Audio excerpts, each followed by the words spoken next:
What's going on, everyone? Matic here. In today's video, we're going to go over some essential forearm exercises. So, getting right into it, the exercises for today are primarily for those who practice with weapons. Primarily because while you are hitting things or moving your weapon all about, a lot of the forces that are being exerted, not just on your joints, but primarily your forearm muscles. They have to be able to make your weapon move however you want, however kind of deflections you're moving, but also to resist forces when you do hit something. So when you hit something, you don't want to just collapse and all the force or as much force as possible does not go into your target or opponent or whatever you wind up hitting. So for some of you might be familiar with, this is the super heavyweight sword that I made quite a while ago. The video will be up in the corner. So this is about little over 4 pounds of business, is what we'll call it. I'm primarily made this for exercising with weaponry, and it works really good for the exercises we're going to do today. But since most people do not have access to something like this, or the time, or the tools, or ability to make this, it took me technically took me somewhere around 3 hours to make if I did everything. But if you don't have that time investment or the tooling, don't worry, I got you. Just go to your hardware store and buy a 4 pound hammer. So the really cool thing about buying a 4 pound hammer is literally the way that it's designed. All of your weight, pretty much all the weight of the entire thing is right here on the end. With the super heavyweight sword that I have, a little bit of it is dispersed simply because of the handle. There is steel that goes into the handle. But with this, since this is essentially a plastic, polyurethane, whatever kind of handle, the weight here is negligible. All of it is right here.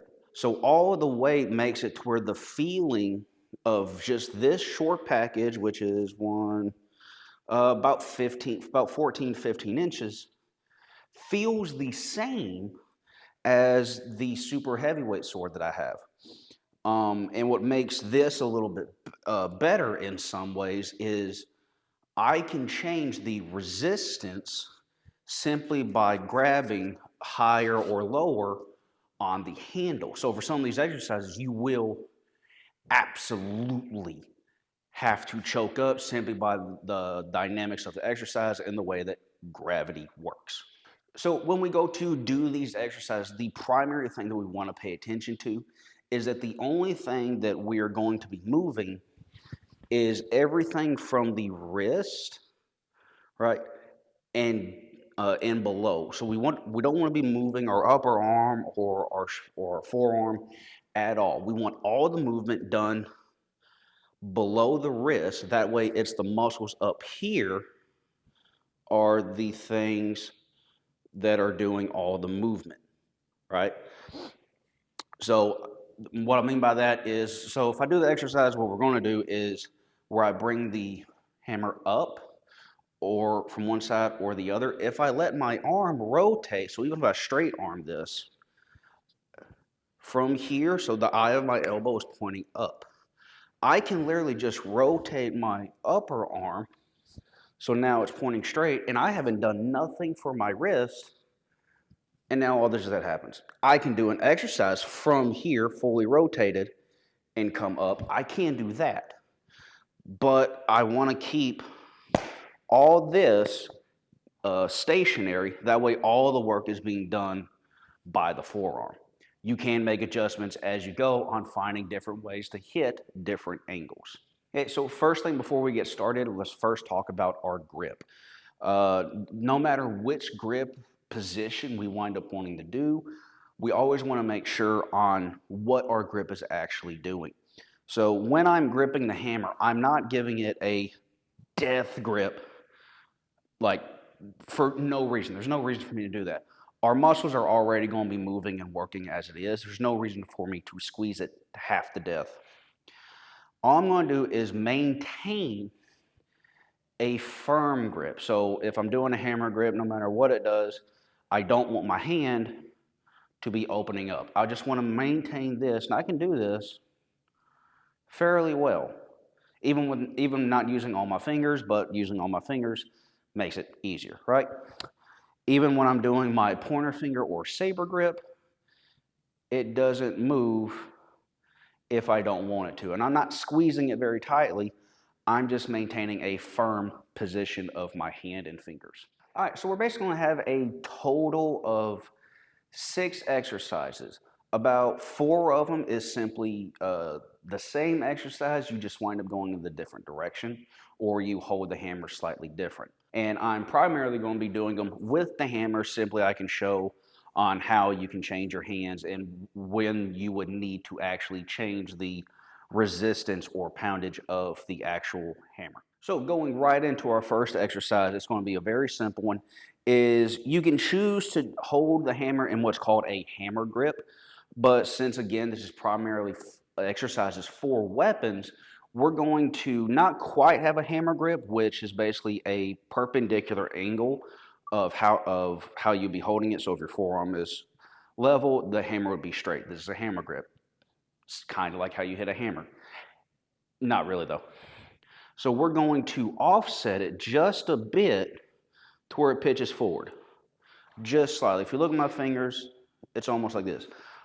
Almost like I'm pointing straight with my hand, like you're going to point something, and I'm going to hold my hammer here. Notice that the angle of it is actually putting pressure on the muscles here. I'm just simply holding it with my structure of my wrist and forearm. So the way that we're going to do this is your arm is going to be roughly about a 45-degree angle with the hammer tilted all the way forward. So from here, it cannot go any further simply because the structure of my wrist actually stops it. So maintaining this grip, this pointer finger grip, it's technically called a saber grip. From here, I'm just going to come up as high as I can and then come down with control. You can use whatever kind of timing you want for the lift. You can do it quickly, you can do it slow. It's entirely up to you. I simply just control it. That's maybe like a 1 second lift and a 1 second lowering. Pretty standard, pretty good.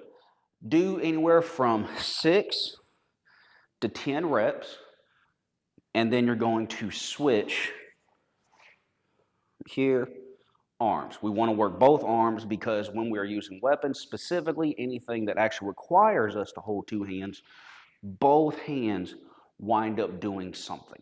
For the second exercise from here, so now what we're going to do, we are going to be in a hammer grip situation, but the head of the hammer is going to be pointed down below our hand. And from here, our arm is going to be straight down, and I'm going to let it just hang.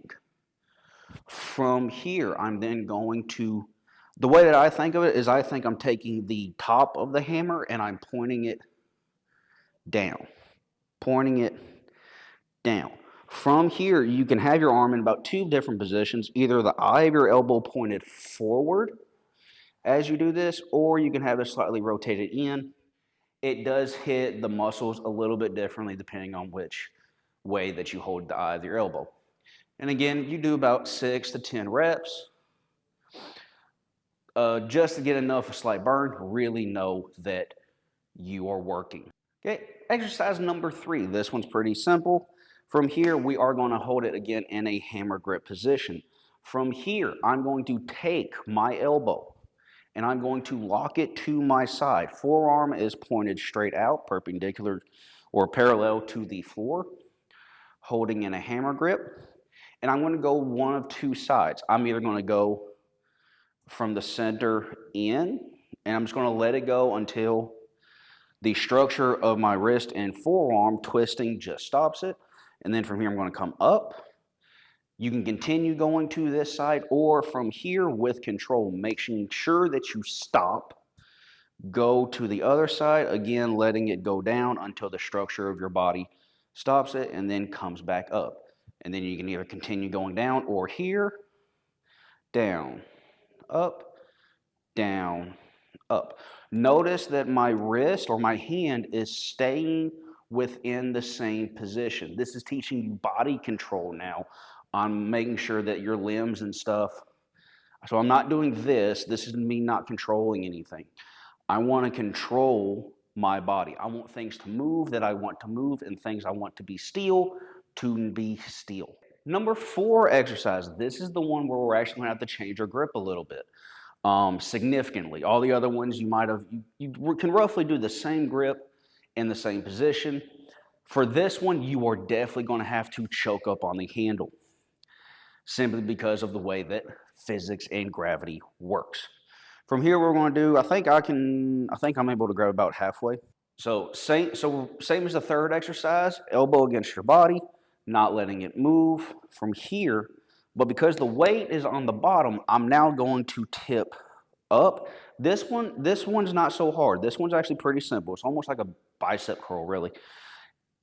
But then we're going to go to the outside, and this one's very, very important of keeping your elbow in, is I'm going to rotate. Notice I'm not really coming all that far. And there's a reason for that. We're actually very, very weak going in this position. Because if I go here, I can go about this far.